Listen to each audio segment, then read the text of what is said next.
Everybody. Wishing everybody a wonderful Makara Sankranti. It's an amazing time starting today. It's sun's path towards Uttarayana.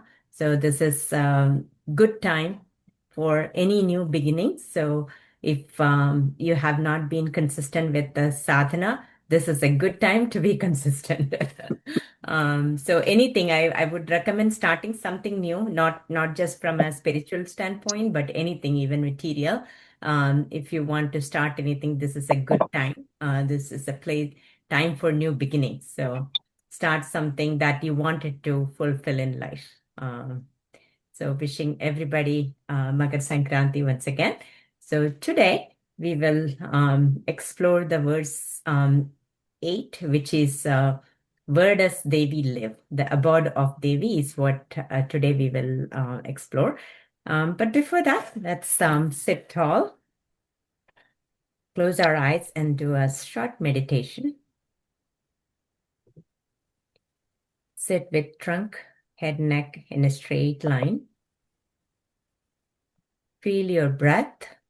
Feel that you are expanding with the inhalation, and with exhalation, you're contracting.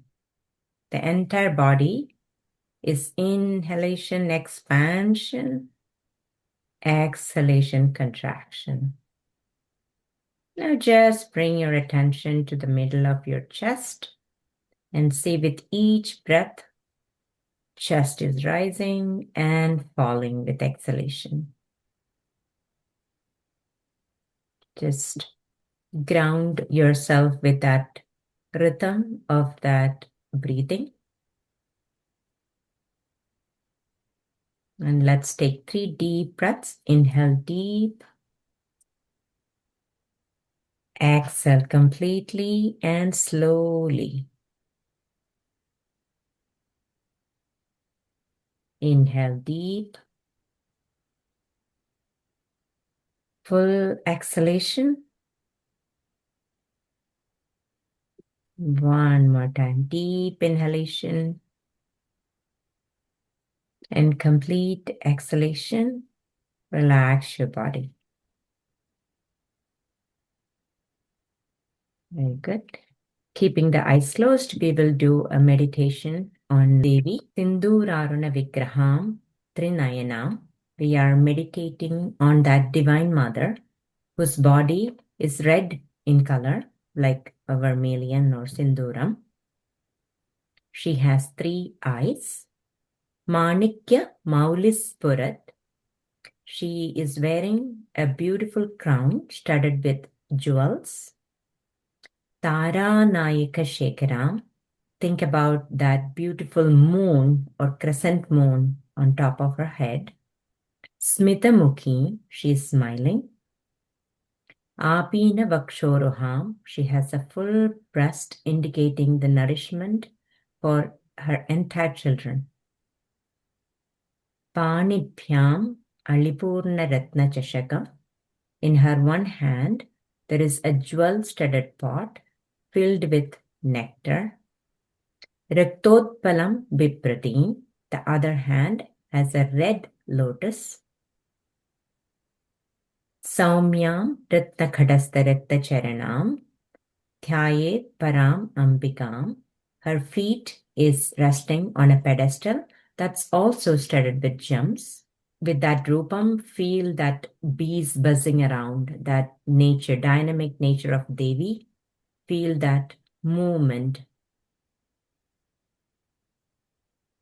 We'll do a quick Manasa Puja, which is offering everything that I believe that I am unto Devi, which is we are merging ourselves, all this tattvam back to her. So we recognize that we are nothing but Shuddha Chaitanya. So the first offering is Jalam, which is representing Jala Tattvam. Mentally offer that. Mentally offer Gandham, sandal paste, representing Prithvi Tattvam. Third, Pushpam, flower, representing Akasha Tattvam. Then Dhupam, incense, representing Vayu Tattvam. Deepam, lamp representing Agni Tattvam, and finally Naivedyam, food representing my prana. So once all these are merged with Devi, what is left is Shuddha Chaitanyam. We are that. Keep that Devi Swarupam in your mind. We'll start with a few prayers. Sada Shiva Samarambam Śaṅkarācārya Madhyamam Asmatacharya Paryantam Vande Guru Paramparam Vakratundha Mahakaya Suryakoti Samaprabha Nirvikhnam Kuru Me Deva Sarvakaryeshu Sarvada Sarvamangala Mangalye Shive Sarvartha Sadhike Sharanye Trambake Gauri Narayani Namostute. Om Shri Matre Namah. Welcome back, everybody. Those who joined late, happy Makar Sankranti. So today we will look into home of Devi. So last week we looked into what does her Swarupam look like. So today is all about where does she live. So before going that, just a quick recap. Last week we looked into how her looks are. Kwanat Kanchi Dama Karikalapa Kumbhastananada Parikshina Madhye Parinada Sharat Chandravadana Thanurbanan Pasham Srinimabi Dadhana Karatalai Purasta Dastamna Puramatitu Raho Purushika. She is wearing girdling waistband and which is making the sound, which is kwanat, the jingling sound. And that is showing the dynamic nature of Devi. And her breasts are like the frontal lobes of a baby elephant. And her middle of her body is very thin. And her face, Parinada Sharachandravadana, her face is like a full moon. And the pravaham of that Chaitanya pravaham is coming from her face. That is what that Parinada Sharat Chandravadana meaning. Then Dhanurbanan Pasham, what is she holding in her four hands? One with a sugarcane bow, which is the Dhanu, the sugarcane bow representing the mind. The Banan is two arrows are 5 flowers. Those flowers represent the Panchatanmatra, which is what is eventually changed into Panchapuda. Then Pasham and Ankusham. Pasham represents the ragam or attraction, and Ankusham represents the aversion. And those are the 4 things that she's holding in her hand. And then Śaṅkarācārya is saying, Purasta Dastamna Puramatitu Raho Purushika. I-ness of Shiva, or the pride of Shiva, that is the Aho Purushika, the pride of Shiva. Please appear in front of us. Please manifest in front of us. So this is a prayer. The Devi Swarupam. In this Swarupam, Devi, please appear in my mind, in my heart, in my bodham. 7th slokam. So it was more about the Swarupam of Devi. And then we looked into what is the Stula meaning, Sukshma meaning, Para meaning, all that thing we saw in detail. Now we are going into where is she living? So the abode of the Divine Mother. The sloka goes by Sudha Sindhor Madhye Suravidapi Vati Parivrate Maṇidvīpe Nipo Upavanavati. That is combined, it becomes Nipo Pavanavati. Chintāmaṇi Gṛhe Shivakare Manche Paramashiva Paryanka Nilayam Bhajanti Tvam Dhanya Katichana Chidananta Lahari. Let's see the word meaning and then we'll go into the deeper meaning. Sudha Sindhor Madhye. Sindhu is ocean. First, when we look all the way on the top, what we see is that there is a Sudha Sindhu. Sudha is the Amṛtam, the ocean of nectar. Madhye is the middle. So there is an ocean of nectar, the Amṛtam. In the middle of that Amṛta Sagaram, what do we see? Sura Vitapi Vati Parivrate. So when we look on the top, it is seeing a garden of some kind of trees. Those trees are called Sura Vitapi. Sura Vitapi is that the Vitapi, the tree that is in the Swarlokam, in Devalokam. So, and that is known as Kalpavṛkṣa. So, it is a Suravitapivati Parivrite. Parivrite means surrounded by. In the middle of that Sudha Sindhu, surrounded by Kalpavṛkṣa. Then, Maṇidvīpam is actually the place of where Devi lives, is Maṇidvīpam. The word meaning is Mani is jewel, Dvipam is the island. So the island that is made of a jewel. So you see the Sudha Sindhu, in the middle there you see a garden of Kalpavṛkṣam, and then you see that Maṇidvīpam. And in that Maṇidvīpam, there is Nipo Upavanavati. Nipa is another type of tree. It's called Kadamba in Sanskrit, Kadamba in Malayalam and Tamil. And Upavanam of that tree. It is a garden of that particular tree. Chintāmaṇi Gṛha. So Chintāmaṇi, we learned that Chintāmaṇi in Śloka 3. So Chintāmaṇi is a wish-yielding gem, and Gṛha. So that either we can take it that Griham, which is the house, is made of Chintāmaṇi, or that house's name is Chintāmaṇi. Both can be taken. Shivakare Manje.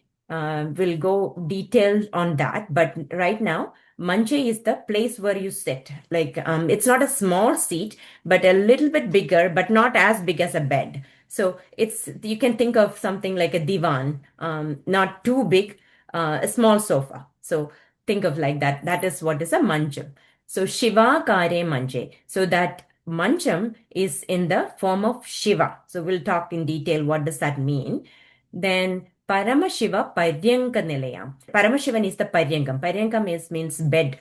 So the bed is Paramashiva. So on top of that bed that is Paramashiva. Bhajanti Twam Dhanya Kadichana Chidananda Lahari. So let's start with the last. Chidananda Lahari. And she is being called as Chidananda Lahari. So she's nothing but Sat Chit Ananda. Śaṅkarācārya is calling her, it's a pravaham of Lahari, of Chidanandam. Satchitanandam is the word that is used for Brahman or that Shuddha Chaitanya. She is that Chidananda Lahari. Chidananda Lahari in the form of that Devi. To her, Kadichana. Kadichana means small number of people. Dhanya. Dhanya means lucky. Only a small set of people who are very lucky are doing what? Bhajanditvam. They are doing the pranamam to you. The whole verse is talking about where is she living and where is she seated. So it's giving starting from 30,000 view and then getting closer and closer and closer, and says that where exactly she is sitting, which dvipam, which place, which bed, and then what she is. So that is this verse is talking about. So in the midst of ocean of Sindhu, surrounded by garden of Kalpavṛkṣam, on the island of Maṇidvīpam, on the island of gems, in a house that is made of wish-fulfilling gems, which is filled with Kadamba tree, in the middle of that Chintāmaṇi Gṛha. She's seated on top of that manjam, divan, that is in the rupam of Shiva, and Paramashiva Paryanga Nilayam. Shiva is the bed, resting on the couch or the bed of Paramashiva. A blessed few meditate on you, the wave of pure consciousness and bliss. Chidananda Lahari. How she is the pravaham of Chidanandam, just like that is emerging from a moon. So here it's used in that same meaning. And also you would remember that the first sloka was also talking about the Bhajanti Twam Dhanya Kadijana. The line was Pranantum Stodumva Kathamagrida Punya Prabhavati. Only the one that has done Purva Punyam, in their previous life, those who have done the Punyam is the one who is able to do the puja or the sadhana or of Devi. So that is how it is shown in the Phalasruti of Lalita Sahasranamam. It says that those who have done the sadhana of all other devatas, at the end, you will come and do the sadhana of the Devi. It is showing that importance. Of course, this is Soundarya Lahari, Shakti composition. And here, Shakti is the main character. And obviously, that is how it is explained. But Of course, we know that Shakti is the one that is responsible for Srishti Sthiti Samharam and everything. We saw everything in the previous verses. I'm sitting here talking about Devi and you're sitting here listening, that is because of that, our Purva Punya. Here it's the same meaning. Only a few people who are lucky can do the pranamam to you, Devi, or the prarthana to you, Devi. You might remember that every mantra has many elements of it. Before you chant mantra, we have every mantra will have a rishi, chandas, and then devata, which devata is being explained in that mantra. So that is rishi chando devata. And then the second section is called bijam shakti kilakam. Soundarya Lahari as a mantram, because it's a maha mantram. The bijam is the first slokam, which was Śiva Shaktya Yukto.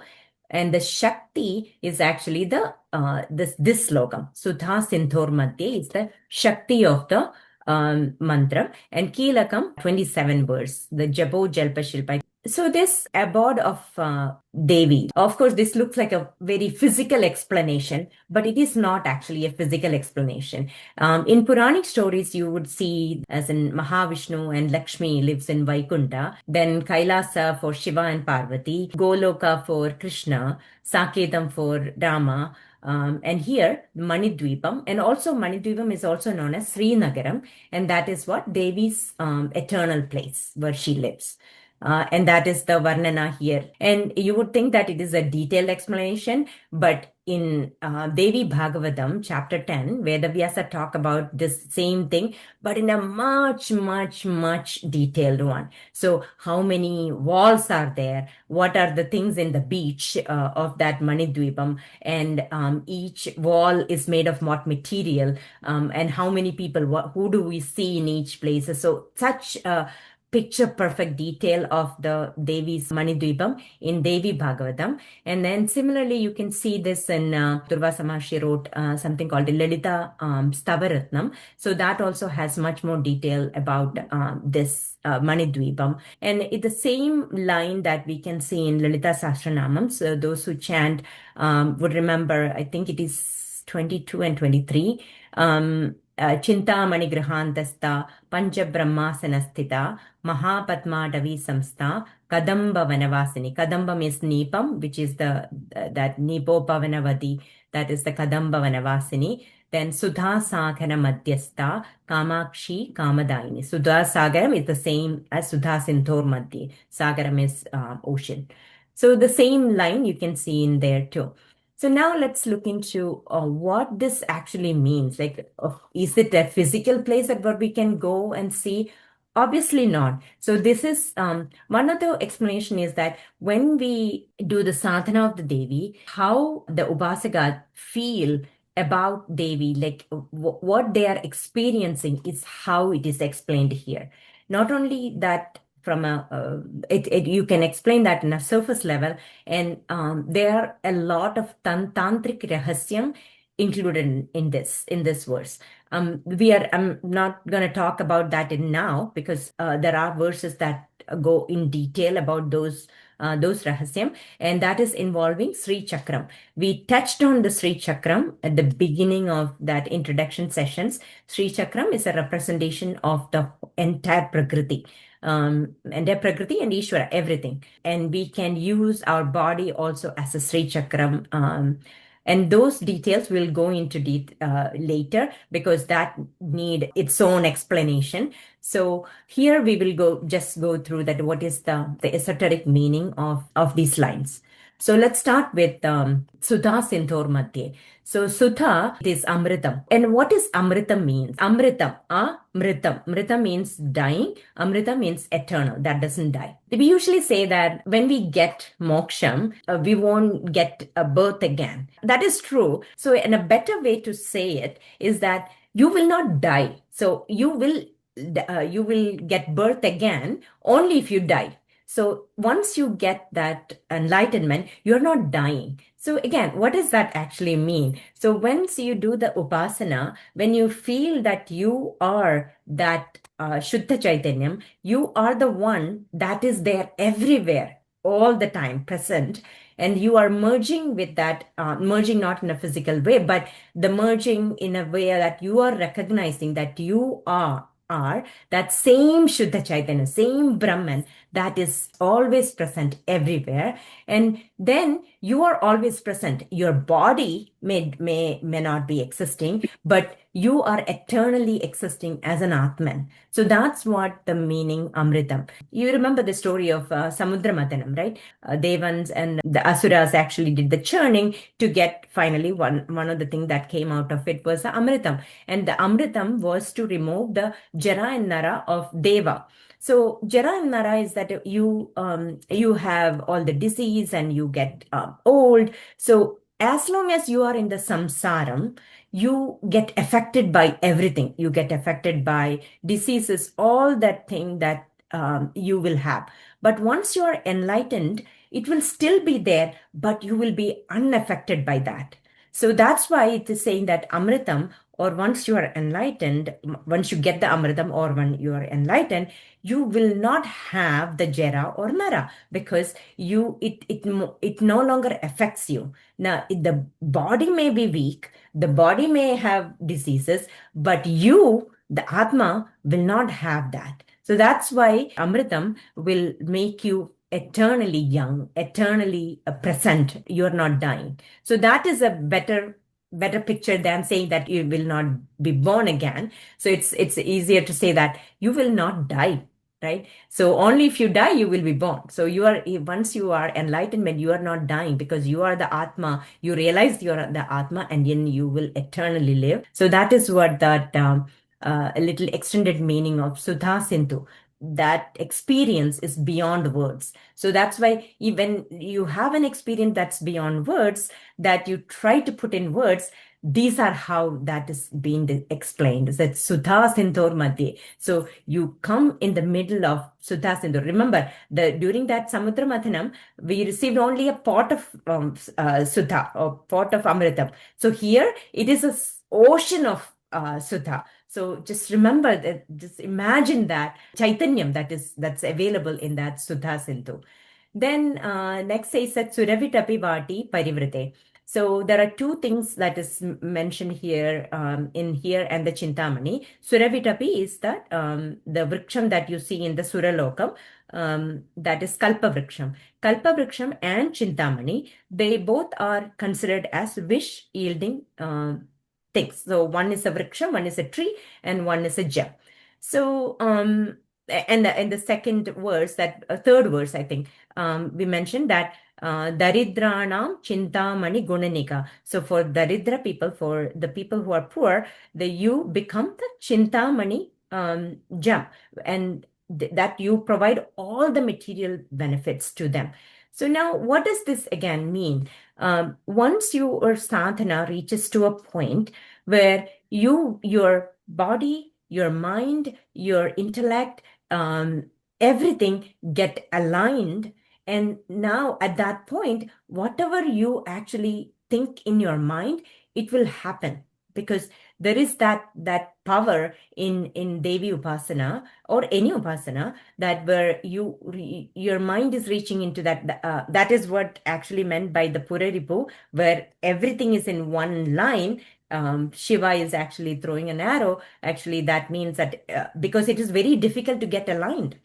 If our body is telling something, mind will be telling something else, and the intellect will be telling completely opposite thing. So once everything is aligned with Devi Upasana, whatever we are wishing, it will actually happen. So it is that situation is talking here. It's not that there is a physical Chintāmaṇi where you rub and then you get whatever you want. But if you are at a point where your awareness has expanded to a level, then you will be wishing for the things that are in Dharma also. So it is showing that situation where our mind are aligned, where body, mind, and intellect, and our awareness, everything is aligned. We reach to a point where we are getting whatever we are wishing for.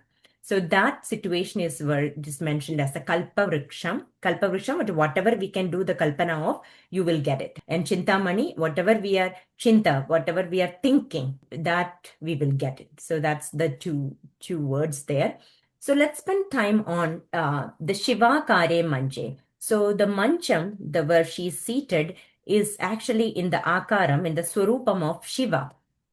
So what does that mean? So the thing about this Ananda Lahari, the first 41 verses, that you can talk about this without the help of like 10 plus allied textbook. So they take it from Purana, Itihasa, many of the tantric text, Bhairavayamalam, and Lalita Sahasranam. So many of these are actually in there. Shankaracharya just reference it here. So that's why it's not in detail tell him what exactly is Śiva-Karya Manje, but we will use the other textbook for explaining this in detail.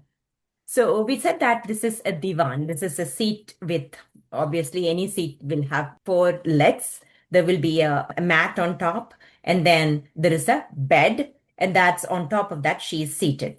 So that 4 leg are 4 people. The mat on top of that is one form of Ishvara, and then Paramashiva, and she is seated on Paramashiva. That's the Sankalpam. It is listed in Lalita Sahasranamam in couple words. So Pancha Brahmasanastita, that's one thing. So there are 5 Brahman that's on top of that she's seated.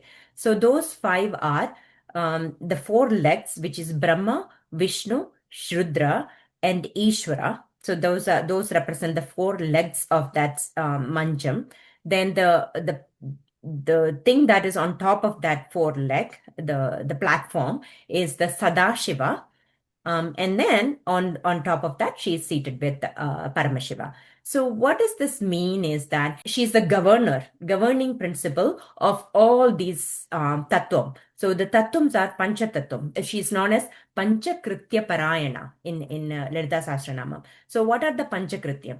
The 3 main cosmic functions we know, right? Srishti, Sthiti, Samhara. That we know. That's very common. And then other than that, there are 2 more functions called Tirodhanam and Anugraham. Srishti is by Brahma, Sthiti is by Vishnu, and Samharam is by Rudra.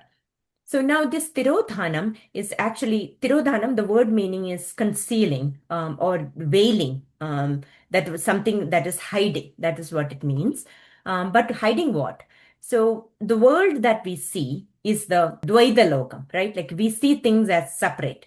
So hiding that Brahman, if we all see only Brahman, then the world is not there. Whatever we see is a Brahman, but we are not there yet. We are not enlightened yet. So hiding that Brahman and showing the world is called Tirodhanam. So this is also, I mean, we thought this our fault that we are seeing the world as the Dvaita Logam, but it is actually a power of Maya itself.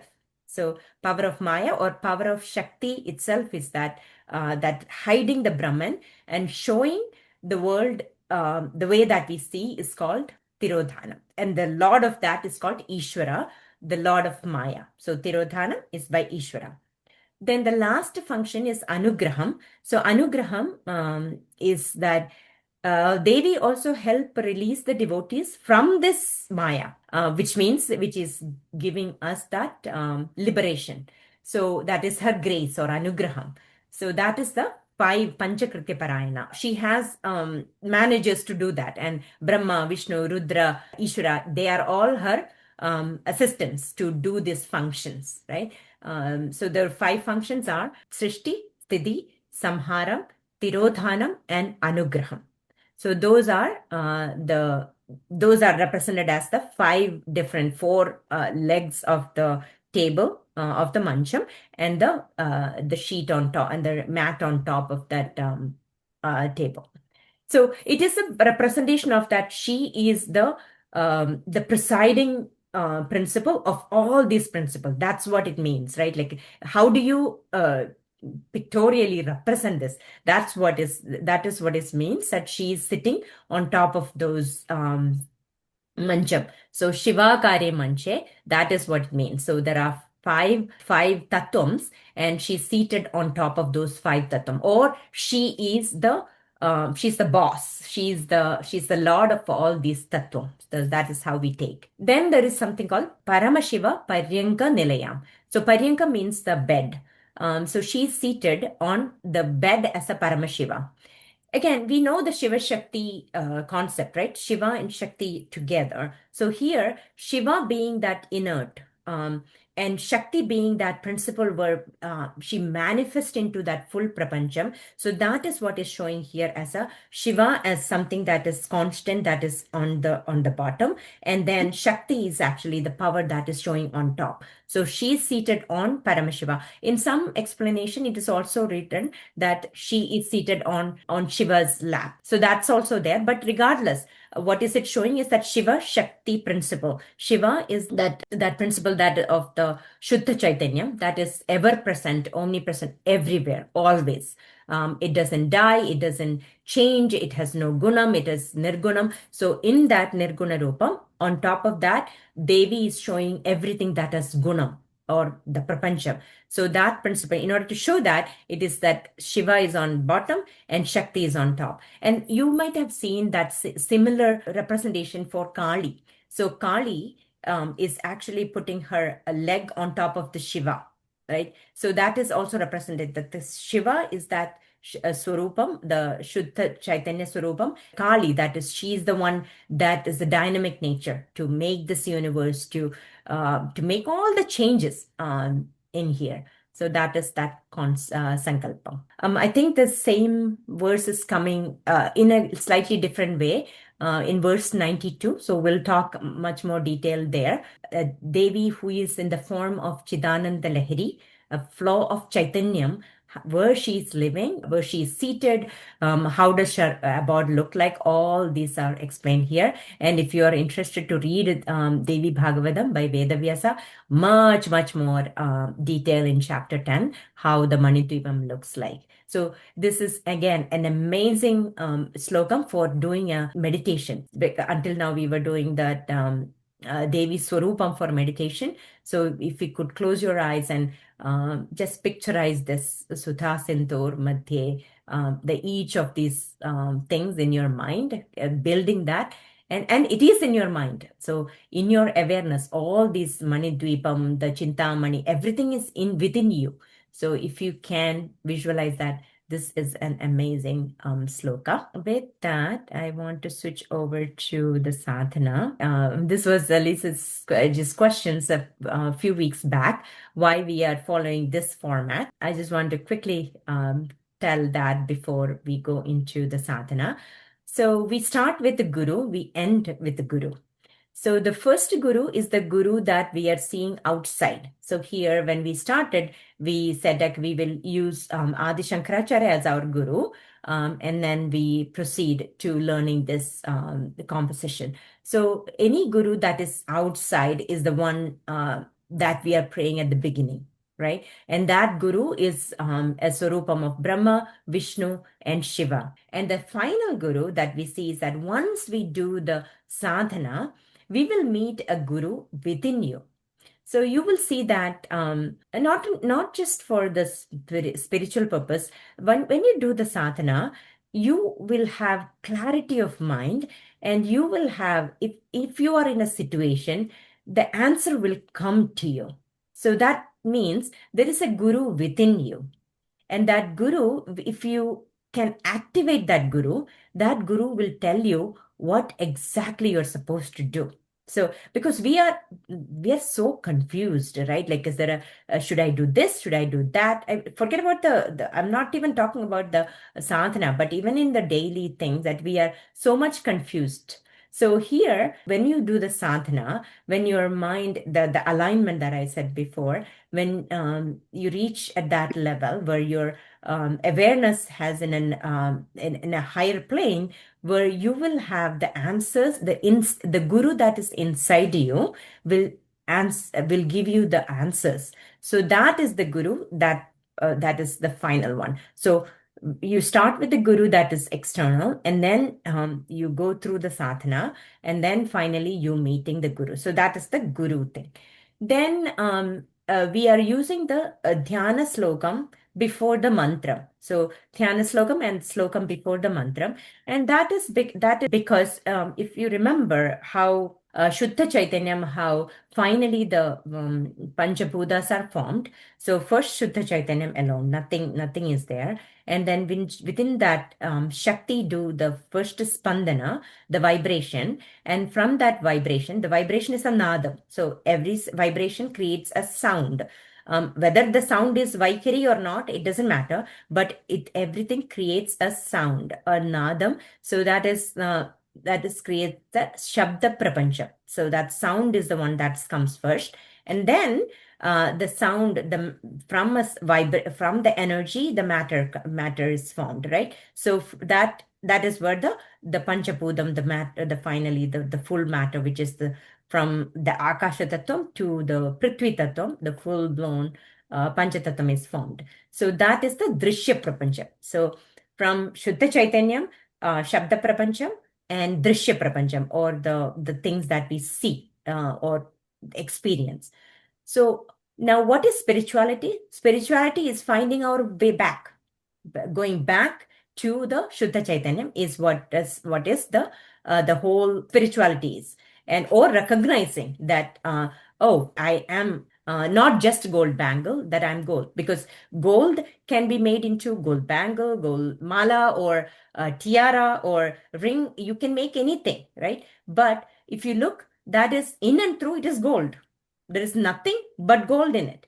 But we think that, oh, the bangle is different from the mala, is different from the tiara, is different from the ring. We call it different. Of course, they have a particular guna, but in and through, it's only gold, right? Similarly, Shuddha Chaitanyam has transformed into what we see, that you, me, the birds, the flowers, the mountain, the trees, the computer, the mouse, whatever I see here, it's all that Shuddha Chaitanya. But it has a name and a form, and hence a gunam. Spirituality is going back and recognizing that we are that Shuddha Chaitanya. So we have to find our way back. And that is the Manasa Puja. Manasa Puja, we are offering, okay, I know that there is this tattvam in me, but I'm merging that back to you. I know that I have Vayu tattvam, the Jala tattvam, or each tattvam, we are merging it back so that we can recognize what is that Shuddha Chaitanya. We are Shuddha Chaitanya. So that is like daily when you do this, it will strike one day. Even though we can intellectually understand it, we won't be understanding it in our experience. So in order to do that, in our awareness, in our core, in order to understand, is that we are doing all this sadhana. So we said it is going back to from Drishya Prapancham to Shabda Prapancham to Shuddha Chaitanya. The Dhyana Slokam is actually representing the Drishya Prapancham. So Dhyana Slokam, it's a Rupam. There is a Rupam there. But the mantra is actually a sound. Mantra is representing a Shabda Prapancham. So in order to go back, I am already in the Drishya Prapancham, and I go into the Shabda level, and then go to the Shuddha Chaitanya, and to recognize I'm Shuddha Chaitanya. Right now, I am in this world. I am experiencing me separate, from computer separate, as Rohitji separate. I am in that kind of world. But I do want to go back, and that's where we start with the Rupam. And then Namam. Namam is the Shabdam, is the mantra. So that's why we are using this format. Let's do sadhana. Everybody sit tall. Gurur Brahma, Gurur Vishnu, Gurur Devo Maheshwara, Guru Sakshal Parabrahma, Tasmai Shri Gurave Nama. Vakratundha Mahakaya, Suryakoti Samaprabha, Nirvikhnam Kurume Deva, Sarvakaryeshu Sarvada. Dhyana Sloka. Sinduraruna Vigraham Trinayanam Manikya-maulispurat Taranayaka Shekharam Smitamukhim Apina Vakshoruham Panibhyam Alipurna Ratnachashakam Riktolpalam Bhipratim Saumyam Ratnaghadastaratcharanam Dhyayet Param Ambikam. We'll chant the sloka. Shiva Shaktya Yukto यदि भवति शक्तः प्रभवितुं न चेदेवं देवो न खलु कुशलः स्पन्दितुमपि अतस्त्वामाराध्यां हरिहरविरिञ्जादिभिरपि प्रणम्तुं स्तोतुं वा कथमकृतपुण्यप्रभवति तनीयां सम्पांसुं तव चरणपङ्केरुहभवं विरिञ्चिः सञ्चिन्वन् विरचयति लोकानविकलम् वहत्येनं शौरी कथमपि सहस्रेण शिरसां हरः संक्षुद्यैनं भजति भसितोद्धूलनविधिम् अविद्यानामन्त स्तिमिरमिहिरद्वीपनगरी जडानां चैतन्य तपकमकरन्तश्रुतिझरी दरिद्राणां चिन्तामणि गुणनिका जन्मजलधौ निमग्नानां दंष्ट्रा मुररिपुवराहस्य भवति त्वदन्यपाणिभ्याम् अभयवरदो दैवतगणा त्वमेका नैवासि प्रकटितवराभीत्यभिनया भयात्रातुं धातुं फलमपि च वाञ्छा समधिकम् शरण्ये लोकानां तव हि चरणावेव निपुणौ हरिस्त्वामाराध्य प्रणतजनसौभाग्यजननीं पुरानारी भूत्वा पुररिपुमपि क्षोभमनयत् स्मरोऽपि त्वां नत्वा रतिनयनलेह्येन वपुषा मुनीनामप्यन्त प्रपवति हि मोहाय महताम् धनुःपौष्पं मौर्वी मधुकरमयी पञ्चविशिखा वसन्तः सामन्तो मलयमरुदायो धनरता तथाप्येकः सर्वं हिमगिरिसुते कामपि कृपाम् अपाङ्गाते लब्ध्वा जगदिदमनङ्गो विजयते वणत्काञ्जीदामा करिकळभकुम्भस्तननता परिक्षीणा मध्ये परिणतशरच्चन्द्रवदना धनुर्बाणान् पाशं सृणिमपि ददाना करतलै पुरस्तादास्ताम्ना पुरमतिदुराहो पुरुषिका सुधा सिन्धोर्मध्ये सुरविडपि परिवृते मणिद्वीपे नीपोपवनवति चिन्तामणिगृहे शिवाकारे मञ्चे परमशिवपर्यङ्कनिलयां भजन्ति त्वां धन्या कतिचन चितानन्दलहरीम्. Let's do the chanting of mantra 3 times. Om Namah Shivaya. Om Namah Shivaya. Om Namah Shivaya. Gurur Brahma, Gurur Vishnu, Gurur Devo Maheshwara, Guru Sakshal Parabrahma, Tasmai Shri Gurave Namah. Om Shri Matre Namah.